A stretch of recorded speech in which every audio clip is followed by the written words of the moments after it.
All right, thegarv.com here with former world kickboxing champion Lou Neglia. And right now Lou is the president of the Ring of Combat promotion. They're out of the Tropicana Hotel down there in Atlantic City.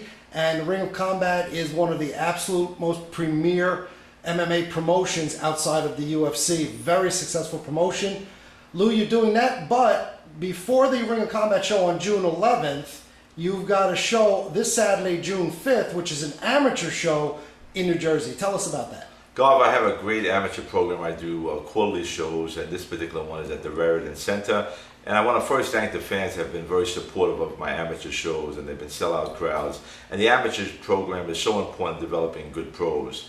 Fighters from these amateur shows I put into my Ring of Combat show, which boasts 38 fighters from Ring of Combat have fought in the UFC, but also have been very successful in the UFC.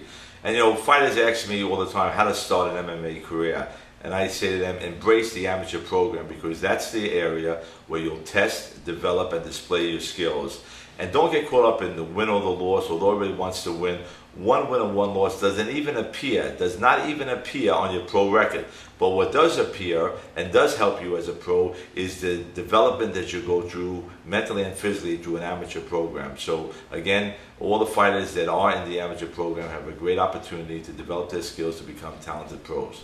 And then they move on to the Ring of Combat. The headliners on this amateur event, Iron Mike Fischetti, Crazy Eddie Lenoci, these two guys could be pros already. That's going to be a crazy fight. I agree with you 100%, and I believe that that's probably going to be one of the best amateur MMA fights in the history of amateur MMA, and that's going to take place June 5th at the Raritan Center, and it's right over the Outer Bridge, and it's a great location. Then these guys move on to the Ring of Combat shows, of course, and then after the Ring of Combat, you know, a lot of fighters have got their start at the Ring of Combat and actually move into the UFC.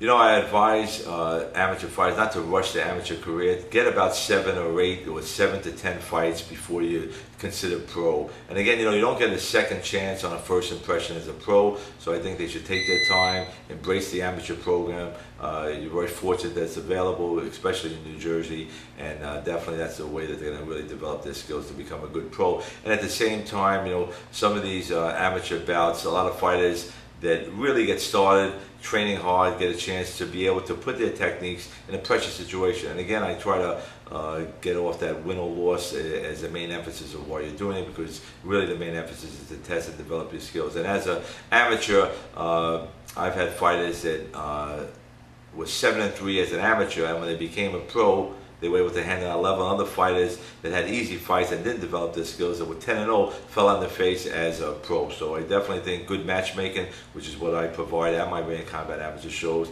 Tough fights develop tough fighters. Absolutely. So we've got the amateur show June 5th, Ring of Combat on June 11th. Check out ringofcombat.com for all the details. Thank you, Garv.